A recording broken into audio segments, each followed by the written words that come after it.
آپ کو بتائیں کہ اسرائیلی وزیر اعظم بنجمن نیتن یاہو کے حکم پر فوج نے غزہ پر فضائی حملے دوبارہ شروع کر دیے ہیں۔ اطلاعات کے مطابق اسرائیلی طیاروں کے غزہ میں شفا اسپتال کے علاوہ رہائشی علاقے الصابرہ کو نشانہ بنایا۔ ان حملوں میں کئی افراد کے شہید اور زخمی ہونے کی اطلاعات ہیں۔ غزہ کے مختلف علاقوں پر اسرائیلی جنگی جہازوں اور ڈرونز کی پروازیں جاری ہیں۔ اس سے قبل اسرائیلی وزیر اعظم بنجمن نیتن یاہو نے حماس پر جنگ بندی معاہدے کی خلاف ورزی کا الزام لگا کر فوج کو فوری طور پر حملے شروع کرنے کا حکم دیا تھا۔ دوسری طرف حماس نے جنگ بندی معاہدے کی خلاف ورزی کا الزام مسترد کر دیا۔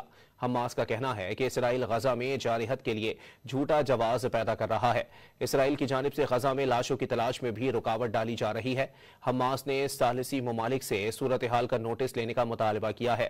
خبر رساں ادارے رائٹرز کے مطابق حماس نے اسرائیلی جارحیت کے جواب میں یرغمالی کی لاش واپس کرنے کا فیصلہ ملتوی کر دیا ہے۔